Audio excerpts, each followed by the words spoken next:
Hello, everybody, and welcome back to Creme de la Cringe. And Hi. got my sidekick here, Trista. Man, it's been a while since we did an episode, but man, life has gotten in the way. Life has been crazy. Between So, both of us, it has just been one thing after another. It has. So I decided we do a lot of historical murders, but this one is fairly recent for us because we usually go back to the 1800s, early 1900s. This one is 2015. And the reason why I'm doing this one is because it has a connection to where I lived, where I grew up. Oh. So this takes place in El Dorado County, which is Northern California. For those who don't know, El Dorado County has a big chunk of Lake Tahoe. So it's the mountainous area of the Sierra Nevadas, and it goes down what they call the western slope of the Sierras and hits Sacramento County. So it's that big chunk up in the Sierras. Is it kind of by the redwoods then?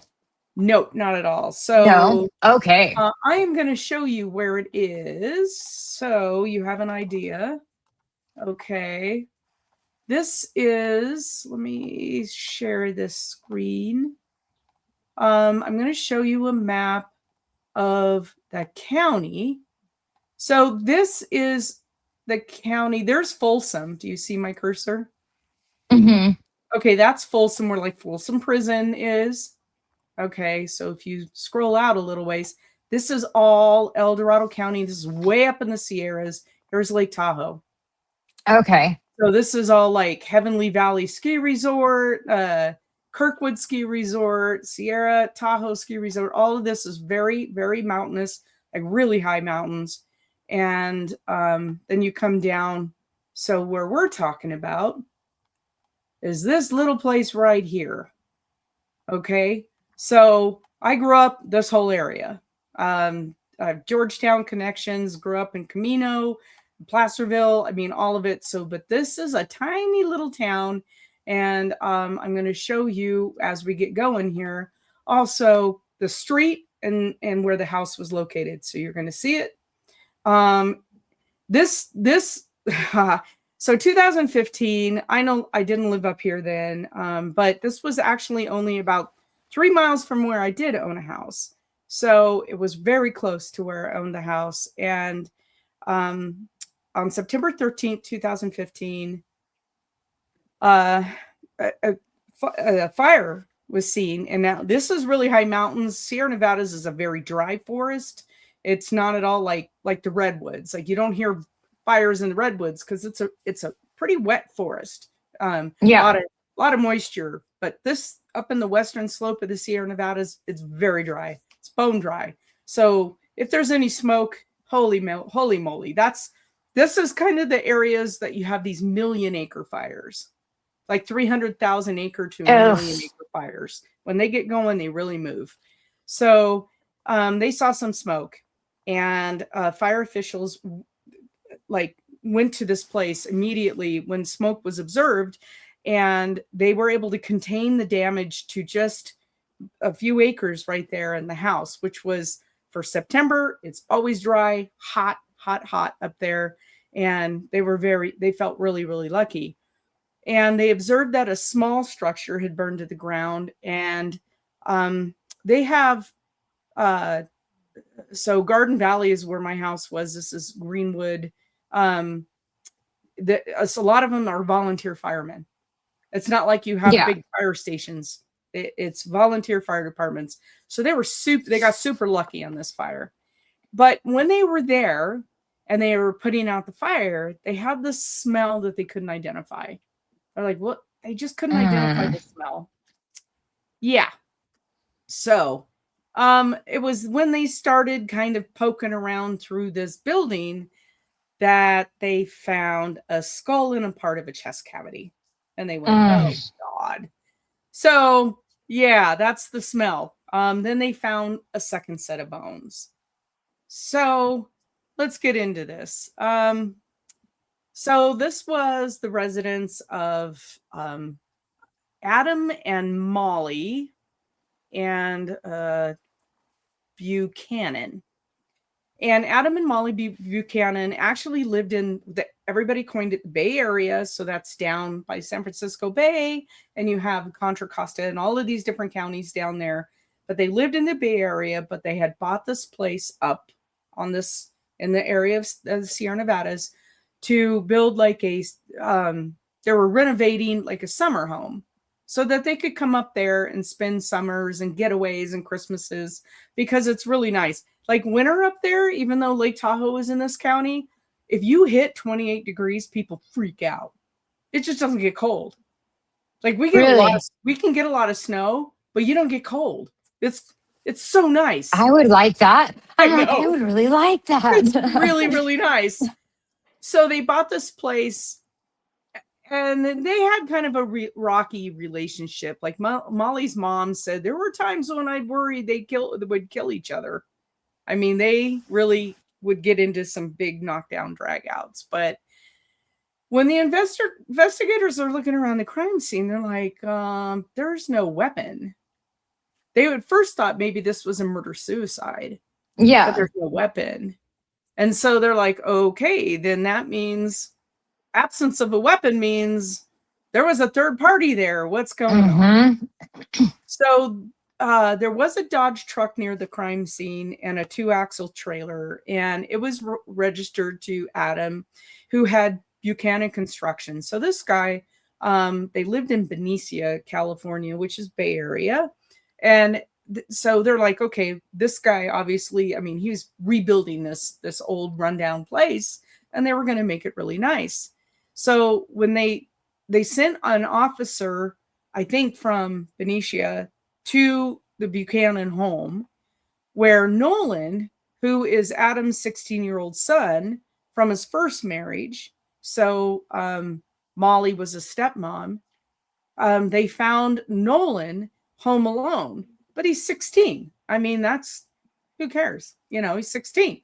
So they would go up a lot of times, like Adam and Molly would go up on the weekends and leave Nolan there because he didn't want to always go up there. He wanted to hang out with his friends. So he's there at the house, and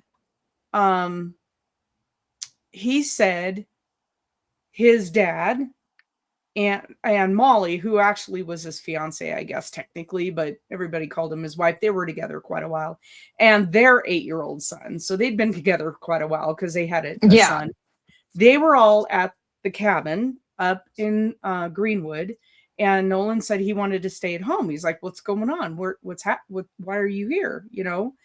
And by September 15th, the burned area had cooled, and the investigators started collecting evidence. So the crime scene people were in there, and they were like picking up trash. There was a fire pit there, and then they found more remains of the 8-year-old. That's disgusting. That is, I know. When kids, I'm like, what? So they're like, what the hell? Because, I mean, we've had our share of crime. El Dorado County has its share of crime. You have Lake Tahoe there. We're close enough on one end by the Sacramento County that you have your share of crime. And you get a lot of transients up Highway 50 that go up into Lake Tahoe and down to Sacramento. We've had some really infamous kidnapping cases. We've had our share of crime. And my mom was a cop there for almost 20 years. So you, I mean, definitely had the detail. I mean, not the intel, but you definitely had. Oh, I knew the dirt on like everybody's parents. Everybody I went to school with, my mom would be like, "You're not going to go hang out with those people because of their parents." And then she'd like, "Don't say anything, but this." And she'd tell me, this is why you can't. Why? Why can't I go hang out? And she goes, So I knew all the dirt. So it was like, yeah. So anyway, we've had our share of crime. A lot of it was petty crime. Didn't have a lot of murders. I mean, we've had some in the county, certainly, domestics and things like that. But nothing like that. Yeah. This is crazy. This is crazy. So they collect the remains for forensic analysis. And the first set of the remains, they find a bullet was lodged in the victim's hip. The skull had, with the bullet hole, was that of the 8-year-old.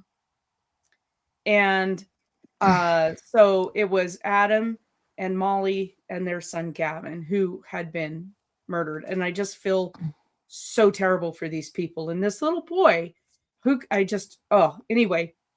So they start kind of digging into the victims' histories because they're like, first of all, they weren't a known family. It's like, these little tiny towns where you only have a couple hundred people in it. You know everybody. It's not like you really want to know everybody, but you know everybody. You see at the store, there's only one gas station. There's usually like just one little coffee shop, and you know everybody. And you know all the dirt on everybody because you're hanging around them all the time. Because it's small town gossip. It's a small town gossip. And it's funny because I was thinking when this story came about, I was kind of thinking of, I wonder if my dad ever met these guys because he was from the next town right there, Georgetown.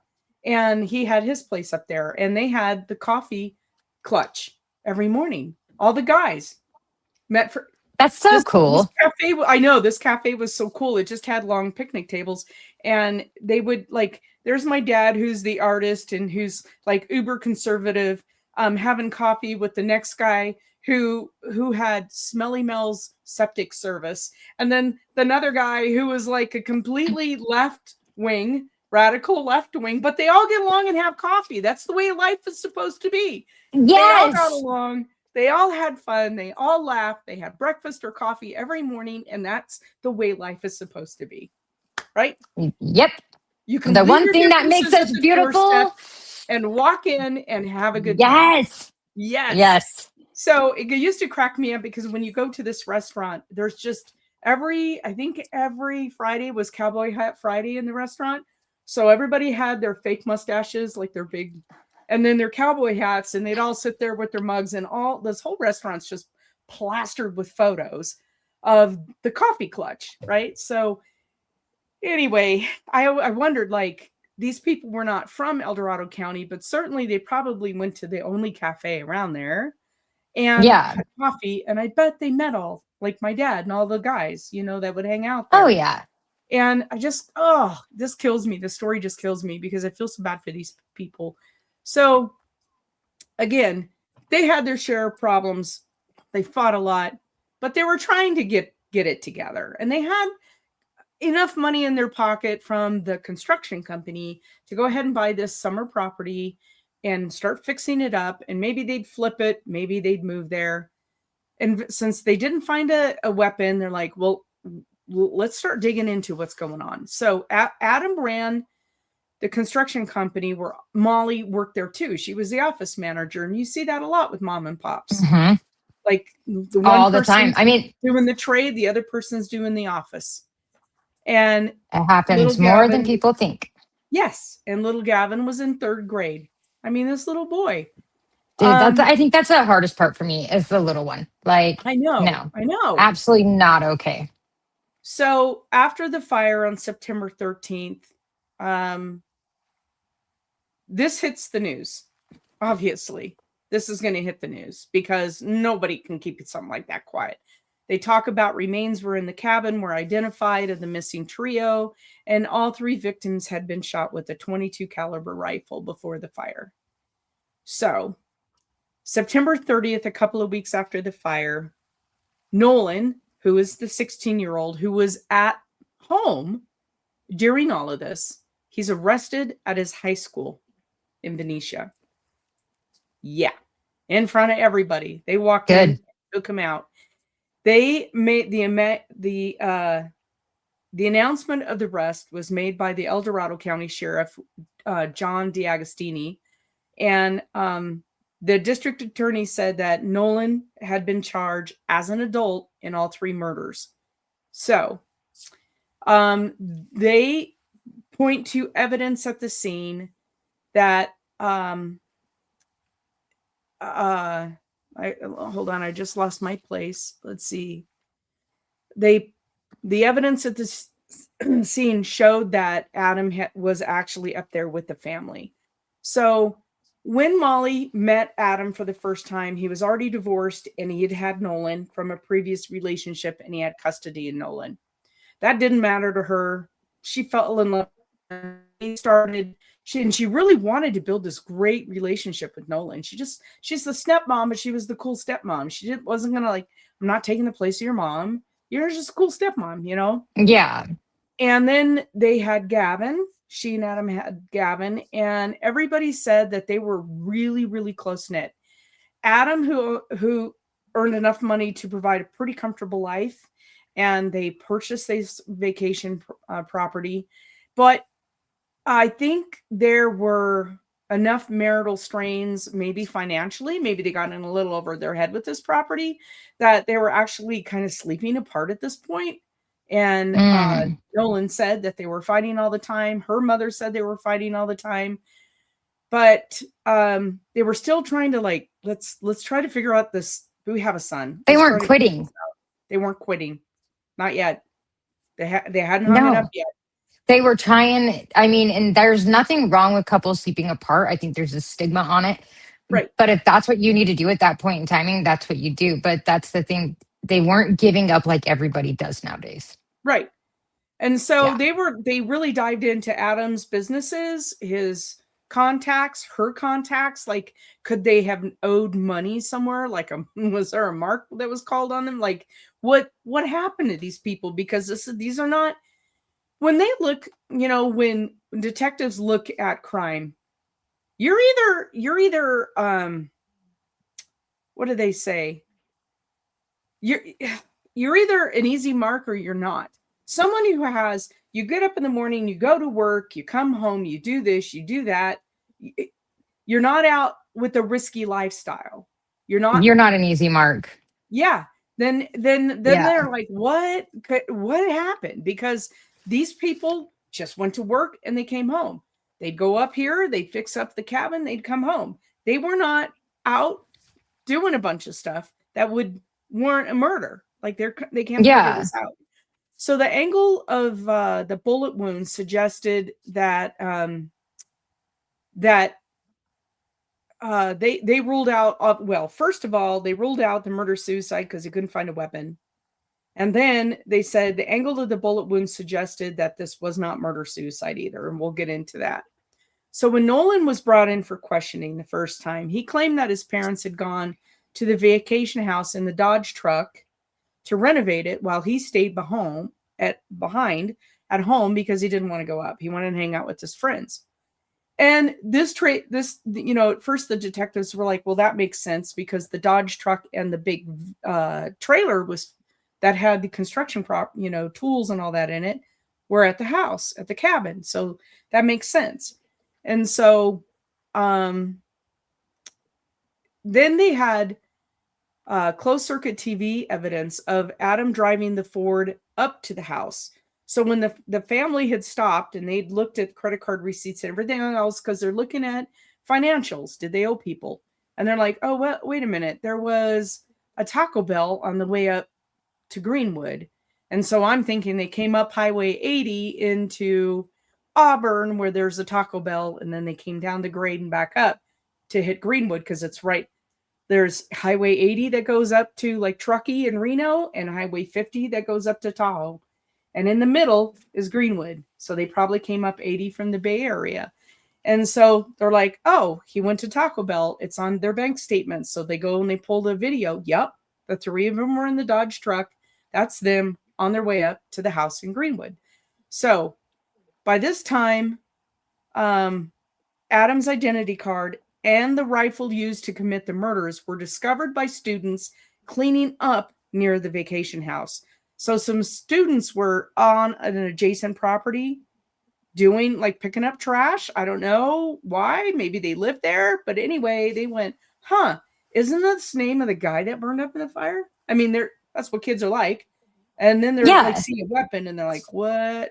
And so, so they called the sheriff. The sheriff came up, got the identity card and got the rifle and was like, well, this is interesting. Why is this out here in the woods? And before we go any further, I am going to share with you so you can see. This is the driveway right here. There's a house back up here. Oh man, you can't even see that house. There's nothing here. No. I mean, It's a there's road houses in and all out. scattered through here, but it's just like this, a house set back in the woods. So somewhere up in here on an adjacent property is where they found, or it could have been a little ways down the road. Maybe the kids were doing like trash pickup for community service. You know, I don't know, but they found the rifle with, yeah. Anyway, so that's, let me get you back up here. Okay. So they found Adam's identity card. So I'm thinking they said identity card, but I'm thinking it's his license and his rifle. And so now the police have Nolan back in and they start pushing him. And they're like, why didn't you go to El Dorado County with your father? And he said, I was on a date with my girlfriend the day of the murder, and I paid for it with my dad's credit card. Like my dad gave me the credit card to use for the date. So in the meantime, Nolan was also saying that he was the sole proprietor of Buchanan Construction. And his relatives are going, your dad, that's your dad's business. What the hell is going on here? So he's starting to talk it up that now he owns Buchanan Construction, and I'm going to take it and run with it. The 16-year-old. He's going to take this business and run with it. And his family's going, you know, like his like Molly's mom and the rest of the family are going, what is going on here? There's something weird. So they got the CCTV footage. They realized that Adam and Molly had used an ATM card to withdraw money morning of September 12th. And then they had footage showing an F-150 driving up to the El Dorado County house at about 2:30 a.m. on September 13th before being driven back to Benicia about an hour later. So Adam and Molly were in the Dodge, and now an F-150 was seen on some CTV footage. There's like a propane place that you can fill up in Greenwood, and there's a hardware store, and I think there's a feed store, and that's really it. So they must have pulled all that video and saw F-150. There's nobody on them roads at 2:30 a.m. No. Like, I couldn't imagine, not out there. No, like maybe hunting season, maybe. Nobody's out there though. So the morning of September 13th, Adam's ATM card was used at 3 Benicia stores, indicating that Nolan drove up to the vacation house early in the morning. They believed he murdered his family before stealing his father's credit card. This evidence was solid enough for the trial. So they had the CCTV footage. I know. They had the camera footage of the F-150 that Nolan was driving. They had him using the ATM cards. And then he must have, if I'm not mistaken, somewhere in here, he might have gotten gas when he hit the El Dorado County line, which sunk him. He's 16 years old. He's not going to think of this stuff. Okay.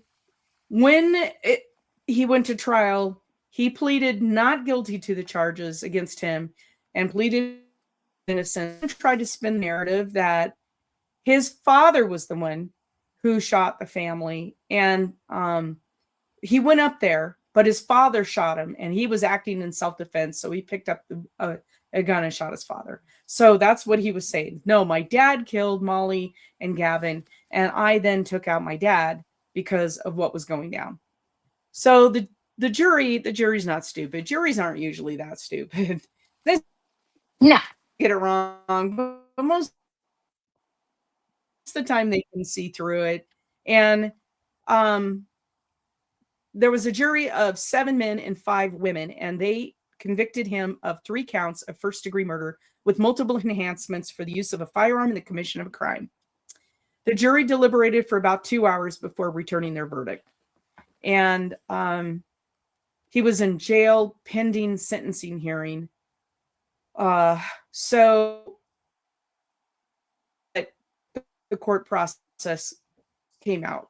It said early in the hours of September 13th, he drove up and he shot his father, his stepmother, and his 8-year-old brother at their vacation cabin.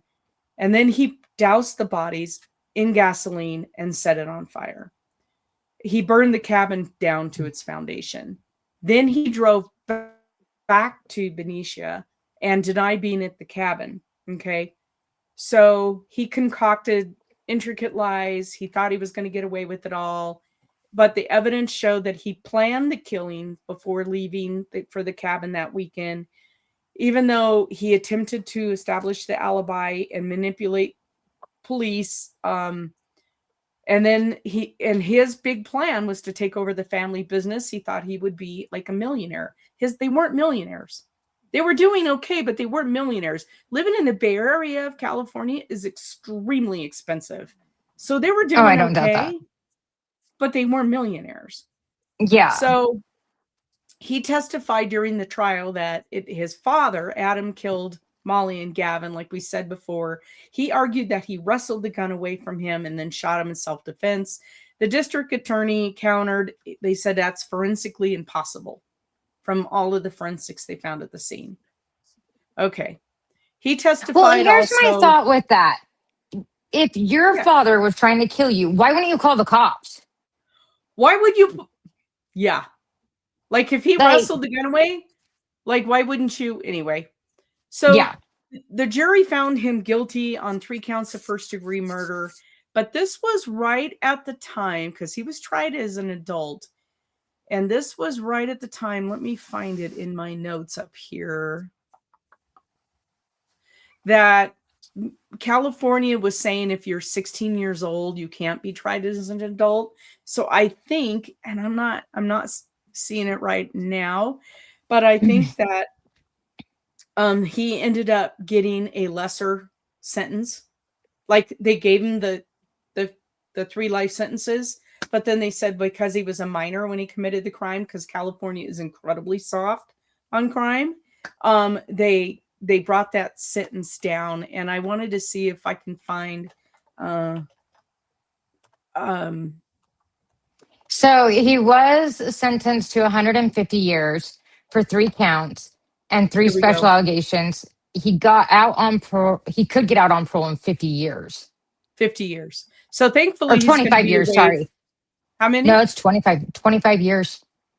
Well, okay. So 25 years. So he could be out in 25 years, which is another 10 years from now. But I mean, that is based on whether or not you can keep your nose clean while you're in prison, right? And just how many people can do that? Another prisoner set you up, right? Because they don't want to see you get out. And exactly. I was going to just say that. I mean, knowing people, family, whatnot, who have gone, oh yeah, people will set you up so you don't get out because they're jealous that you're going home. Right. So anyway, this kid deserves to be locked away forever. He does not need to come out into the community.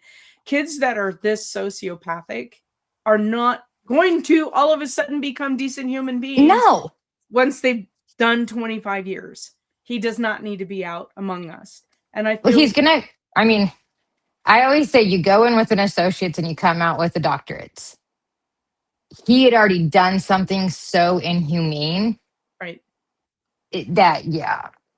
Well, and so there was a TV show, I think it was on Oxygen, one of those channels. There was a TV show made about this, and it was called Family Massacre. And so you can watch that show, and there's interviews with, I think it's Molly's mom. And so I watched that show as well to prepare for this. But more than anything, I relied on newspaper articles from, because when I'm doing searches, I'm always reading the newspapers. And so I can't show you guys like recent photos or anything because they have copyright. But Oxygen has the whole story, the family massacre on it.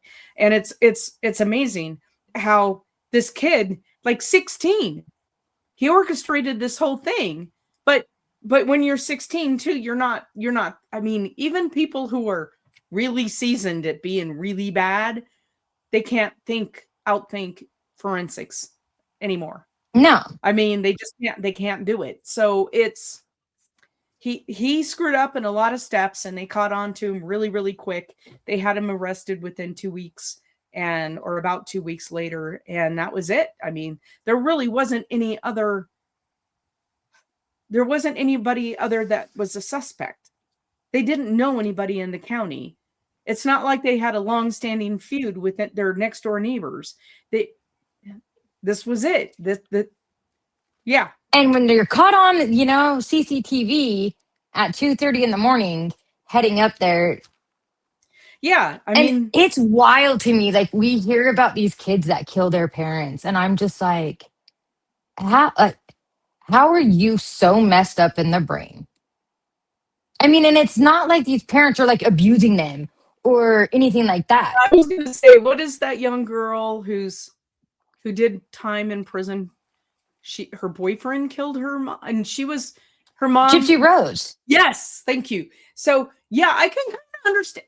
I never condone it, but I can kind of understand why they went off the deep end, because her mom had that Munchausen by proxy going on and convinced everybody this kid couldn't walk. I mean, all of the abuse that this kid went through. Yeah. Doesn't mean I condone what happened, but you can kind of see where somebody would just go boing and then just lose their mind, and that would be it.